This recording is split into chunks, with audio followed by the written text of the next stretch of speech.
तो क्या हालचाल है भाई लोग, सेक्टर एक्स में आपका स्वागत है। आज हम बात करेंगे cap culture in hip hop के बारे में। आप लोगों ने ज्यादातर रैप वीडियोस वगैरह में देखा होगा कि कई रैपर्स कैप पहनते हैं, तो आज हम इसी चीज के बारे में जानेंगे। रैपर्स कैप सिर्फ स्वैग के लिए ही नहीं पहनते, इसके कई और रीजंस भी है, लाइक हुड या गैंग को रैप करने के लिए। तो आज हम कैप कल्चर के साथ ही कौन सी कैप कौन से गैंग को बिलोंग करती है ये भी जानेंगे। लेट 90s से लेकर मिड 2000s के 90% रैपर्स कैप पहनते थे अनटिल एंड अनलेस फैशन बनने लगे, जो कि one of the legendary hair style माना जाता है हिप हॉप कल्चर में। और ड्रेड्स को फ्लेक्स और पॉपुलराइज दो आर्टिस्ट ने किया है हिस्ट्री में, एक तो the late great Bob Marley, then VZF baby AKA Lil Wayne ने। कैप से फिर ड्रेड्स पे आए, ड्रेड्स से फिर ब्रेड्स, एंड देन वहां से चीजें और तेजी से शिफ्ट हुई और आजकल तो रंग बिरंगे बालों का जमाना है। इवन ये कैप्स, ड्रेडलॉक्स, ब्रेड्स से लेके कलरफुल हेयर तक का ट्रांजैक्शन इंडियन हिप हॉप में भी हुआ है, वो भी काफी तेजी से। बट आज हम कैप कल्चर पे फोकस करेंगे,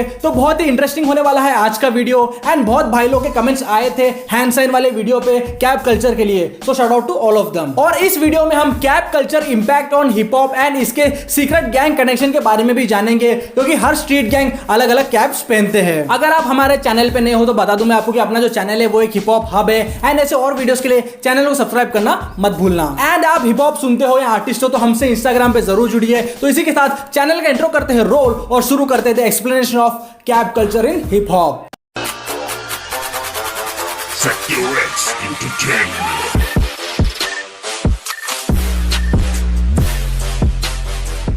सबसे पहले हम ये जानेंगे कि ये कैप्स हिप हॉप कल्चर का पार्ट कैसे बना, एंड इसके लिए हमें हिस्ट्री में थोड़ा पीछे जाना पड़ेगा। बात है 1930s की, जब अमेरिका में ब्लैक लोगों द्वारा एक आंदोलन चला था जिसे हार्लेम रेनेसेंस के नाम से जाना जाता है। एंड आगे जाके इस मूवमेंट को द निग्रो मूवमेंट भी बोला जाने लगा। ये मूवमेंट इसलिए चलाया गया था ताकि ब्लैक लोग जो इतने साल से गुलाम थे उनके कल्चर को वापस एस्टेब्लिश करके ब्लैक लोगों को सोसाइटी में इक्वल किया जाए। इसी दौरान as a fashion statement black लोग अपने सर पे ड्यूरैग, जो कि एक किस्म की कपड़े की टोपी है, वो लगाने लगे ताकि वो लोग अपने हेयर्स मेंटेन कर पाए। एफ्रो हेयर्स को मेंटेन करना काफी मुश्किल है, एंड एफ्रो और कर्ली हेयर्स दोनों बहुत ही हार्ड है मेंटेन करने के लिए। और जिसके भी कर्ली हेयर्स है मेरे जैसे, वो इस बात को अच्छी तरह समझ पाएंगे। सो ड्यूरैग सिर्फ एक फैशन स्टेटमेंट ही नहीं रहा, बल्कि ये ब्लैक कम्युनिटी की शान बना और ये एक पहचान बनी उन लीडर्स की जो कम्युनिटी को रिप्रेजेंट करते थे, for example black panther party वगैरह में। यही ड्यूरैग बांधने का सिलसिला चलता गया आगे, और आने वाले टाइम में यही ड्यूरैग से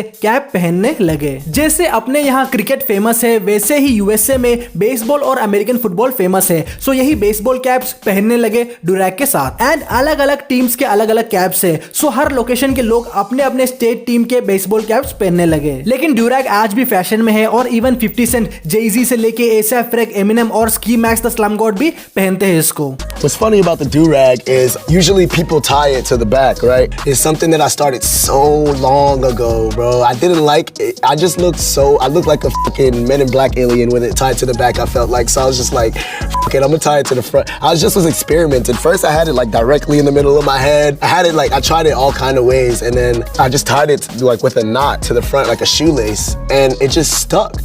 You know what I mean? And I don't know, for some reason it was just iconic after that. Everybody's just So ड्यूरैग भी ब्लैक कम्युनिटी के साथ साथ हिप हॉप का भी एक पार्ट है। देन लेट 80s में जब गैंग कल्चर थ्राइव हुआ यूएसए में तेजी से, तो हर गैंग ने अपने नाम और कलर के अनुसार कैप्स को अपना लिया। सो इस तरह ये कैप्स सिर्फ स्वैग और कल्चर के फॉर्म में ही नहीं, बल्कि अपने गैंग को रिप्रेजेंट करने के लिए भी पहनते हैं। जैसे जैसे हिप हॉप ग्रो हुआ सीन में, वैसे ही ये गैंग्स का दबदबा भी उतना ही बड़ा हिप हॉप में। कई ड्रग डीलर्स लेट 80s में रैपर्स बन गए, like Eazy E, and blood gang member like Shug Knight ने आगे चल के अपनी रिकॉर्डिंग कंपनी खोल दी जिसका नाम था Death Row Records. So back in 90s ऐसा था कि गैंगस्टर्स रैपर बनते थे, और आजकल रैपर्स गैंगस्टर बनने की कोशिश करते हैं, बट उसका रिजल्ट तो आप लोग जानते ही हो। None, because I wasn't in the blood. What you mean? I wasn't a blood. Like I wasn't a blood. You waving this flag. No, but I wasn't a blood before I got to know So Shotty when and did you all them. become a? See, getting to know a I blood was don't already make you a blood. No, all right. So now let me tell you, because obviously they put don't you know the on? story. Yeah, they put me on.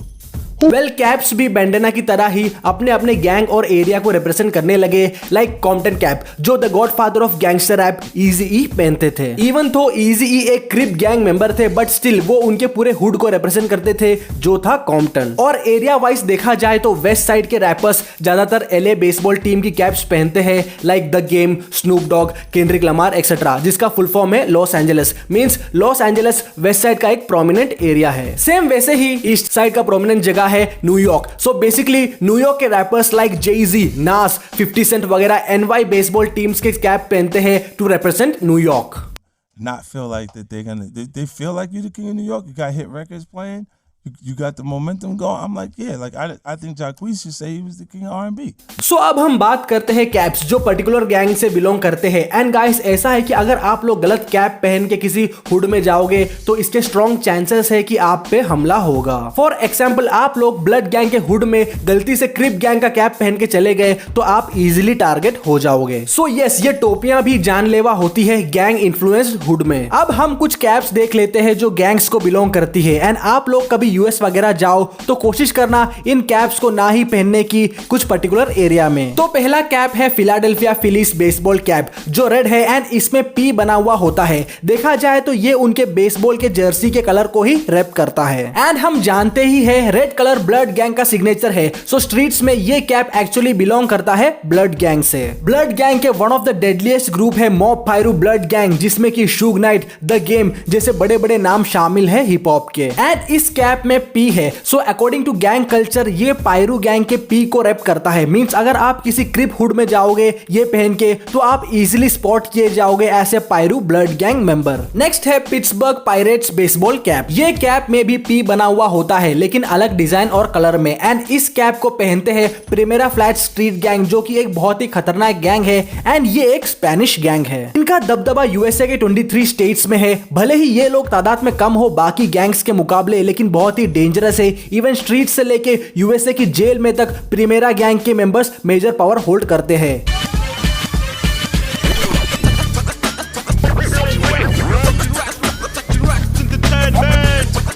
वैसे इस cap को विज खलीफा भी पहनते हैं। वो इस gang से तो बिलोंग नहीं करते बट विज पिट्सबर्ग से है, सो वो अपने एरिया को रेप करते हैं। अब है क्रिप गैंग की कैप जो है सिएटल मरीनर्स बेसबॉल कैप। ये कैप बिलोंग करती है क्रिप गैंग के one of the prominent groups rolling 60s से। इसी गैंग के मेंबर थे the late great Nipsey Hussle. And इस कैप में जो एस बना है भले ही वो सिएटल बेसबॉल टीम का हो, लेकिन अकॉर्डिंग टू क्रिप गैंग ये एस रेप करता है रोलिंग 60s के 60s को। एंड अब इस लिस्ट में एज फॉर एक्सप्लेनेशन जो कैप है वो है San Francisco 49ers baseball cap. ये कैप सिर्फ सैन फ्रांसिस्को के बेसबॉल टीम को ही नहीं बिलोंग करती, इसे actually Swan Family Blood gang भी पहनते हैं। एंड इस कैप में जो एसएफ है वो गैंग के अकॉर्डिंग स्वान फैमिली को रिप्रेजेंट करता है। एंड ये गैंग कैलिफोर्निया से लेकर न्यूयॉर्क तक फैला हुआ है। सिर्फ लॉस एंजलिस में ही 2000 से ज्यादा स्वान फैमिली ब्लड गैंग मेंबर है। एंड अगर आप लोग ये कैप फ्लेक्स करोगे तो मेक श्योर कि आप किसी गलत हुड में ना जाओ। इसी गैंग को one of the violent blood gang भी माना जाता है और इसके मेन दुश्मन है rolling 60s Crip gang. According to Modern Muscle channel 1970 में ये गैंग का जो एरिया है